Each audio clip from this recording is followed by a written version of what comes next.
நாங்கள் எங்களுடைய கடந்த வீடியோவில் அவதானித்த கேள்விதான் இது. இப்போ நாங்கள் அது சம்மந்தமாக பார்க்க போகிறோம். இந்த வீடியோ முதலாக பார்க்குறேன்னா நீங்கள் எங்களோட முதலாவது வீடியோவை பார்க்குறதுக்காக கீழே டிஸ்கிரிப்ஷனில் லிங்க் தரப்பட்டிருக்கும். நீங்கள் அதை அவதானிப்பதன் மூலமாக எங்களோட முதலாவது வீடியோவை பார்த்துட்டு இந்த வீடியோக்குள்ளே போகலாம். முதலாவது வீடியோவில் வழங்கப்பட்ட வினாத்தன் இது. நாங்கள் முதலாவது வீடியோவில் செங்கோணம் முக்கோணி பற்றிய விடயங்களை படித்தோம். அதில் ஒரு செங்கோணம் எப்படி நாங்கள் கண்டுபிடிச்சிடும், செங்கோணத்தை எப்படி எழுதுகிறோம், செங்கோணத்தை ஆக்கும் பக்கங்கள் எது, செங்கோண முக்கோணியினுடைய செம்பக்கம் எது அப்படின்றத அவதானித்தோம். அது பற்றிய விளக்கங்களை தான் நாங்கள் இதில் எழுத சொன்னோம். உங்களுக்கு பயிற்சியாக தந்தது இந்த வினாவை. இப்போ இந்த வினாவில் இந்த சதுரத்தை வந்து நாங்கள் இப்படி மூளை விட்டங்களால் நாங்கள் இணைச்சி இதில் வந்து 8 செங்கோண முக்கோணிகள் காணப்படுது. இந்த 8 செங்கோண முக்கோணிகளுக்கு முறைய செங்கோணம், செங்கோணத்தை ஆக்கும் பக்கங்கள், செம்பக்கம் ஆகியவற்றை எழுத சொல்லியிருந்தோம். இப்போ அது சம்பந்தமான விளக்கங்களை நாங்கள் பார்க்கலாம். இப்போ பாருங்கள், இந்த சதுரத்துக்கு PQRS என்றும் மூளைவிட்டங்கள் இடைவெட்டக்கூடிய புள்ளிக்கு T என்றும் பெயரிடப்பட்டிருக்குது. இப்போ இதில் காணப்படக்கூடிய செங்கோண முக்கோணிகள் எதுன்னு பார்த்தா முக்கோணி PTQ, முக்கோணி QTR, முக்கோணி RTS, முக்கோணி STP ஆகிய முக்கோணிகளும், முக்கோணி SQP, முக்கோணி PRQ, முக்கோணி QSR, முக்கோணி RPS ஆகிய முக்கோணிகளும் 8 முக்கோணிகள் காணப்படுது.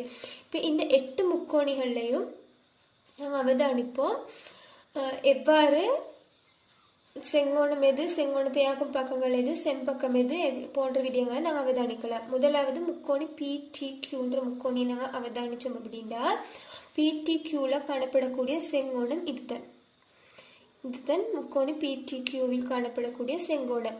அப்போ முக்கோணி PTQவில் காணப்படக்கூடிய செங்கோணத்தை நாங்கள் எழுதுற எப்படின்னா கோணம் PTQ, கோணம் PTQ. அதே மாதிரி செங்கோணத்தை ஆகக்கூடிய பக்கங்கள் அவதானிங்க, இந்த பக்கமும் இணைந்து செங்கோணத்தை உருவாக்கிக்குது. அப்போ செங்கோணத்தை ஆகும் பக்கங்கள் எது, பக்கம் PT, பக்கம் TQ. அதேமாதிரி செங்கோணத்துக்கு எதிராக உள்ள பக்கத்தை பாருங்க, இந்த பக்கம் தான் காணப்படுது. எதிராக உள்ள பக்கம் தான் செம்பக்கம். அப்போ செம்பக்கம் எது, பக்கம் PQ. அப்போ பாருங்க, முக்கோணி PTQவில் செங்கோணம் கோணம் PTQ, செங்கோணத்தை ஆக்கும் பக்கங்கள் பக்கம் PT, QT. அதே மாதிரி செம்பக்கம் பக்கம் PQ ஆகிய பக்கங்கள். இதே மாதிரி எங்களுக்கு QTR, முக்கோணி RTS, முக்கோணி STP ஆகிய முக்கோணிகளுக்கு எழுதலாம். அதே மாதிரி நாங்கள் ஒரு பெரிய முக்கோணி ஒன்று அவதானிப்போம். பெரிய முக்கோணி PSR அப்படின்ற முக்கோணி நாங்கள் அவதானிச்சோம். அப்படின்னா PSRல காணப்படக்கூடிய செங்கோணம் இதுதான் PSR என்ற முக்கோணியில் காணப்படக்கூடிய செங்கோணம். அப்ப இது காணப்படக்கூடிய செங்கோணம் எது, கோணம் PSR. எழுதணும் எப்படி, கோணம் PSR. அப்ப செங்கோணத்தை ஆக்கும் பக்கங்கள் எது பாருங்க, இந்த பக்கமும் இணைந்துதான் செங்கோணத்தை ஆக்குது. அப்ப செங்கோணத்தை ஆக்கும் பக்கங்கள் PSSR என்ற பக்கங்கள். அப்ப PSRல செங்கோணம் கோணம் PSR, செங்கோணத்தை ஆகும் பக்கங்கள் PSSR. அதே மாதிரி செங்கோணத்திற்கு எதிராக இந்த பாருங்க அவதானே, இந்த செங்கோணத்துக்கு எதிராக காணப்படுறது இதுதான் செம்பக்கம். அப்ப முக்கோணி PSRல காணப்படக்கூடிய செம்பக்கம் PR, செம்பக்கம் PR. ஆகவே முக்கோணி PSR செங்கோணம் கோணம் PSR, செங்கோணத்தை ஆக்கும் பக்கங்கள் PSSR, அதே மாதிரி செம்பக்கம் PR. அதே மாதிரி இதில் காணப்படக்கூடிய ஏனைய 3 பெரிய முக்கோணிகளுக்கு முக்கோணி SPQ, முக்கோணி PQR, முக்கோணி QRS ஆகிய முக்கோணிகளுக்கு இங்க விடைகள் தரப்பட்டிருக்குது. நீங்க உங்களோட விடைகளோட அதை ஒப்பிட்டு பார்த்து கொள்ளலாம். நாங்கள் இன்றைக்கு பார்க்க போறது என்னன்னா பைத்தகரசினுடைய தொடர்பு. பைத்தகரஸ் என்ற கணிதவியலாளரான செங்கோண முக்கோணிகளின் பக்கங்களுக்கு இடையிலான ஒரு தொடர்பை பற்றி அவர் விளக்கியுள்ளார். அது சம்பந்தமான விளக்கங்களை நாங்கள் இன்றைக்கு பார்க்க போறோம். அவர் என்ன குறிப்பிட்டார் அப்படின்னா, இங்க அவதானிங்க செங்கோண முக்கோணி ஒன்று ஒரு முக்கோணி தரப்பட்டிருக்குது ஏபிசி என்ற ஒரு செங்கோண முக்கோணி. இந்த செங்கோண முக்கோணியில பக்கம் ஏபி வந்து 4 சென்டிமீட்டரும் பக்கம் பிசி வந்து 3 சென்டிமீட்டரும் பக்கம் ஏசி 5 சென்டிமீட்டரும் குறிப்பிடப்பட்டிருக்குது. இப்ப அவர் என்ன குறிப்பிட்டார் அப்படின்னா இந்த பக்கங்களுக்கு இடையில ஏபி என்ற பக்கத்துல ஒரு சதுரமும் பிசி என்ற பக்கத்துல ஒரு சதுரமும் வரைஞ்சு இந்த சதுரங்களினுடைய பரப்பளவுகளை பெற்று அந்த பரப்பளவுகளை நான் கூட்டினா ஏசி என்ற பக்கத்துல காணப்படுற ஒரு பக்கத்துக்கு ஒரு சதுரம் ஒன்று வரைஞ்சா அந்த சதுரத்தினுடைய பரப்பளவுக்கு சமனாக வரும் அப்படின்னு குறிப்பிட்டாரு. அது சம்பந்தமா அவர் எப்படி குறிப்பிட்டார் அப்படின்ற விளக்கங்களை நாங்க பார்ப்போம். பாருங்க, இப்ப நாங்க இதுல சதுரங்களை வரைஞ்சிக்கிறோம். ஏபி என்ற பக்கத்துக்கு இந்த பக்கத்துக்கு சமனான ஒரு சதுரம் இந்த பக்கமும், பிசி என்ற பக்கத்துக்கு சமனான ஒரு சதுரம் இந்த பக்கமும், ஏசி என்ற பக்கத்துக்கு சமனான ஒரு சதுரம் இந்த பக்கமும் வரையப்பட்டிருக்குது. ஏபி என்ற சதுரத்தை நாங்க அவதானிச்சா ஏபி 4 சென்டிமீட்டர். அப்ப இந்த பக்கமும் இணைந்து எத்தனை சென்டிமீட்டர் வரும்? 4 சென்டிமீட்டர் வரும். அப்ப இந்த பக்கம் இணைந்து 4 சென்டிமீட்டர் வந்தா 4 தர 4 16 சென்டிமீட்டர் இருக்கும். அப்ப ஏபி என்ற பக்கத்தால உருவாக்கப்பட்ட சதுரத்தினுடைய பரப்பளவு 16 சென்டிமீட்டர் இருக்கும். ஏபி சமன் 4 சென்டிமீட்டர், ஏபி என்ற பக்கத்தால் உருவாக்கப்பட்ட சதுரத்தினுடைய பரப்பளவு 16 சென்டிமீட்டர் இருக்கும். அதே மாதிரி பாருங்க, பிசி வந்து 3 சென்டிமீட்டர், பிசி என்ற பக்கத்தால் உருவாக்கப்பட்ட சதுரத்தினுடைய பரப்பளவு எத்தனை? அப்ப இது 3, இந்த பக்கமும் 3 பெருக்கினா 9 சென்டிமீட்டர் வர்க்கம். அப்ப பிசின்றது 3, பிசி வர்க்கம் 9 சென்டிமீட்டர் வர்க்கம். அதே மாதிரி பாருங்க, ஏசி என்ற பக்கத்தை ஏசி வந்து 5 சென்டிமீட்டர், ஏசி என்ற பக்கத்தால் உருவாக்கப்பட்ட சதுரத்தினுடைய பரப்பளவு எத்தனை சென்டிமீட்டர்? 25 சென்டிமீட்டர் வர்க்கம்.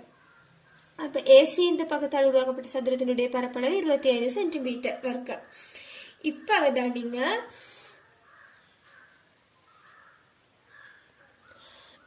பைத்தகரஸ் என்ன சொன்னாரு?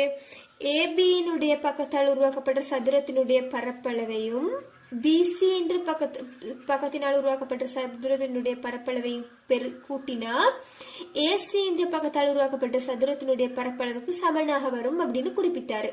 பாருங்க, ஏபி என்ற பக்கத்தால் உருவாக்கப்பட்ட சதுரத்தினுடைய பரப்பளவு எத்தனை? 16 சென்டிமீட்டர் வர்க்கம். அதே மாதிரி பிசி என்ற பக்கத்தால் உருவாக்கப்பட்ட சதுரத்தினுடைய பரப்பளவு எத்தனை? 9 சென்டிமீட்டர் வர்க்கம். 16 சென்டிமீட்டர் வர்க்கத்தையும் 9 சென்டிமீட்டர் வர்க்கத்தையும் கூட்டினா எத்தனை வருது? 25 சென்டிமீட்டர் வர்க்கம். அப்ப பைத்தகரஸினுடைய தொடர்பு இங்க வந்து சரியாக குறிப்பிடப்பட்டிருக்குது. 4 சென்டிமீட்டர் 4 வர்க்கமும் 3 வர்க்கமும் இணைந்து 5 வர்க்கம் வருது. அப்படின்னா 4 தர 4, 3 தர 3, 5 தர 5. இப்போ 16 சென்டிமீட்டர் வர்க்கம்ன்றதை நாங்கள் இப்படியும் எழுதலாம். 4 தர 4 சென்டிமீட்டர் வர்க்கம், 3 தர 3 சென்டிமீட்டர் வர்க்கம், 5 தர 5 சென்டிமீட்டர் வர்க்கம் உண்டு. இதை நாங்கள் அப்படி எழுதலாம்டா 4 வர்க்கம் சம 3 வர்க்கம் சமன் 5 வர்க்கம் அப்படின்னு எங்களுக்கு குறிப்பிடலாம். இதே நாங்க இப்ப இவ்வாறு குறிப்பிடலாம். 4 சென்டிமீட்டர் வர்க்கம் காணப்பட்ட பக்கத்தை பாருங்க, ஏபி என்ற பக்கம். அதே மாதிரி 3 சென்டிமீட்டர் வர்க்கம் காணப்பட்ட பக்கத்தை பாருங்க, பிசி என்ற பக்கம். 5 சென்டிமீட்டர் காணப்பட்ட பக்கத்தை பாருங்க, ஏசி என்ற பக்கம். அப்ப 4 வர்க்கம்ன்றது நாங்க ஏபியின் வர்க்கம் அப்படின்னு குறிப்பிடலாம். 3 சென்டிமீட்டர்ன்றது பிசி 3 வர்க்கம்ன்றது பிசியின் வர்க்கம் அப்படின்னு குறிப்பிடலாம். 5 சென்டிமீட்டர்ன்றத ஏசியின் வர்க்கம் அப்படின்னு குறிப்பிடலாம். அப்ப நாங்க ஏபியின் வர்க்கத்தையும் பிசியின் வர்க்கத்தையும் கூட்டிச்சுண்டா ஏசியினுடைய வர்க்கத்துக்கு சமனாக வரணும். அதுக்கு நாங்க இங்க இப்ப பார்த்தோம். அதை இவ்வாறு எழுதி காட்டலாம். அந்த ஏபியின் வர்க்கம், பிசியின் வர்க்கம், ஏசியின் வர்க்கம் ஆகியவற்றை நாங்கள் இவ்வாறு எழுதி காட்டலாம். ஏபி வர்க்கம் சக பிசி வர்க்கம் சமன் ஏசி வர்க்கம் என்ற அமைப்பில் எழுதி காட்டலாம். இந்த அமைப்பு தான் பைதகரஸ் குறிப்பிட்ட தொடர்பு. பைதகரசினுடைய தொடர்பு இந்த அமைப்பு தான். இப்ப இதை வச்சுதான் நாங்கள் நிறைய கணக்குகள், கணித்தல்கள் போன்றவற்றை செய்ய வேணும். அப்ப பைதகரஸ் என்ன குறிப்பிட்டார் அப்படின்னா, செங்கோண முக்கோணி ஒன்றின் செம்பக்கத்தினால் உருவாக்கப்படும் சதுரத்தின் பரப்பளவானது செங்கோணத்தை ஆக்கும் பக்கங்களினால் உருவாக்கப்படும் சதுரங்களின் கூட்டுத்தொகைக்கு சமனாகும் இப்படின்ற கருத்தை பைத்தகரஸ் குறிப்பிட்டார். இதைத்தான் நாங்க இந்த சமன்பாடு மூலமாக நிறுவி காட்டினோம். இப்ப இது சம்பந்தமான வினாக்கள் பிரச்சனைகளை தீர்க்கிற சம்பந்தமா நாங்க அவதானிப்போம். இங்க தரப்பட்டிருக்கிற இந்த முக்கோணியை நாங்க அவதானிச்சோம் அப்படின்னா PQR என்ற ஒரு முக்கோணி தரப்பட்டிருக்குது. இதுல செங்கோணத்தை ஆக்கும் பக்கங்களை நாங்க அவதானிச்சா செங்கோணம் காணப்படுதுங்க. ஆகவே செங்கோணத்தை ஆக்கும் பக்கங்கள் பக்கம் PQ, பக்கம் QR, அதே மாதிரி செம்பக்கம் பக்கம் PR. பைத்தகரசினுடைய தொடர்புப்படி செங்கோணத்தை ஆக்கும் பக்கங்களினால் உருவாக்கப்படும் பரப்பளவானது செம்பகத்தின் பரப்பளவுக்கு பரப்பளவுகளின் கூட்டுத்தொகையானது செம்பகத்தினால் அமைக்கப்படும் பரப்பளவின் கூட்டுத்தொகைக்கு சமனாகும் என்று குறிப்பிட்டிருக்கிறாரு. அப்ப செங்கோணத்தை ஆக்கும் பக்கங்களின் பரப்பளவுண்டா PQ வர்க்கம் சக QR வர்க்கம் சமன் PR வர்க்கம் அப்படின்னு வரும். அப்ப இந்த PQR என்ற முக்கோணிக்கு நாங்க தொடர்பு எழுதினோம் அப்படின்னா PQ வர்க்கம் சக QR வர்க்கம் சமன் PR வர்க்கம் அப்படின்ற தொடர்பு வரும்.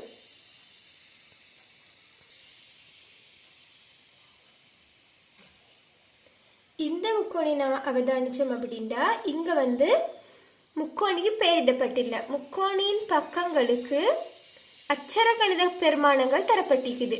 அப்ப நாங்க அச்சர கணித பெருமானங்களை வச்சு இதுக்கு தொடர்பு எழுதணும். அப்ப இதுல செங்கோணத்தை ஆக்கும் பக்கங்கள் இதுவும் செம்பக்கம் இது. ஆகவே செங்கோணத்தை ஆக்கும் பக்கங்களின் பரப்பளவுகளின் கூட்டுத்தொகைண்டா இந்த பக்கத்தினுடைய வர்க்கமும் இந்த பக்கத்தினுடைய வர்க்கமும் வரணும். ஆகவே A வர்க்கம் சக B வர்க்கம் சமன் செம்பக்கத்தினுடைய வர்க்கம் வரணும். அப்ப C வர்க்கம் என்று வரும். அப்ப இந்த முக்கோணியினுடைய பைத்தகரசின் தொடர்புப்படி எழுதினா A வர்க்கம் சக B வர்க்கம் சமன் C வர்க்கம் என்று வரும். இப்ப நாங்க இதுக்கு பெருமானமிட்டு ஒரு முக்கோணிக்கு நாங்க விடையை கண்டுபிடிச்சு பார்க்கலாம். இந்த முக்கோணி அவதானிச்சா ABC என்ற ஒரு முக்கோணி தரப்பட்டிருக்குது. அதுல செங்கோணம் தரப்பட்டிருக்குது. செங்கோணத்தை ஆக்கும் பக்கங்களின் பெருமானங்கள் தரப்பட்டிருக்குது. ஆனா இங்க செம்பகத்தினுடைய பெருமானம் தரப்படல. நாங்க அப்ப என்ன செய்யணும்? பைத்தகரசினுடைய தொடர்பை பயன்படுத்தி செம்பகத்தினுடைய பெருமானத்தை கண்டுபிடிக்கணும். இப்ப AB பைத்தகரசினுடைய தொடர்பு என்ன? AB வர்க்கம் சக BC வர்க்கம் சமன் AC வர்க்கமாக காணப்படும். அந்த தொடர்பின்படி AB வர்க்கம் எவ்வளவு வரும் என்று பாருங்க. AB பெருமானம் 8 சென்டிமீட்டர். ஆகவே AB வர்க்கத்தினுடைய பெருமானம் எவ்வளவாக காணப்படும்? 8 வர்க்கமாக காணப்படும். அதே மாதிரி BC வர்க்கம் BC சமன் 6 சென்டிமீட்டர். BC வர்க்கம் அப்ப எத்தனை சென்டிமீட்டராக காணப்படும்?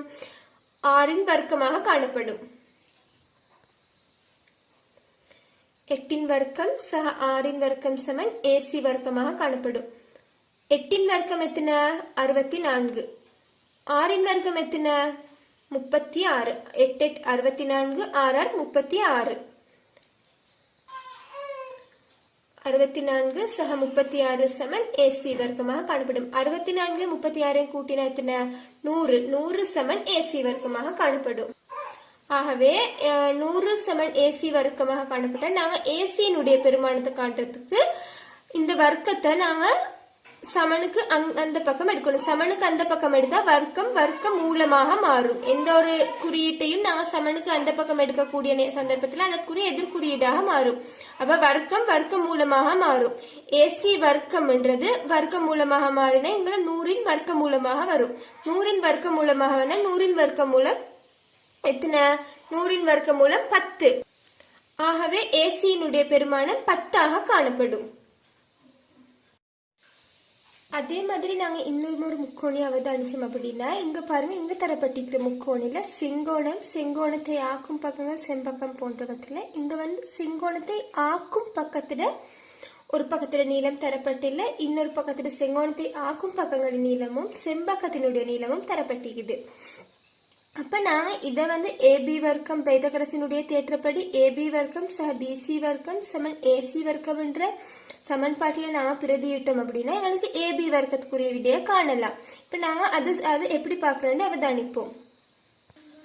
எங்களுக்கு இப்போ ஏபியினுடைய பெருமானம் தெரியா, அதனால நாங்கள் அதன் ஏபி வர்க்கம் அப்படின்னே போடுவோம்.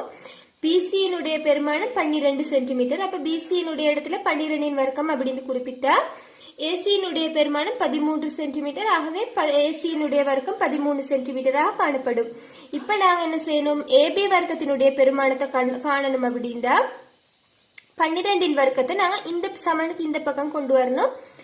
இத ஏபி வர்க்கத்தை எழுவாயாக மாற்றணும். அப்ப 12 வர்க்கத்தை நாங்க சமனுக்கு இந்த பக்கம் கொண்டு வந்தோம் அப்படின்னா இது சக 12 என்பது சய 12ஆக மாறும். இவ்வாறு ஏபி வர்க்கம் என்றது 13 வர்க்கம் சய 12 வர்க்கமாக காணப்படும்.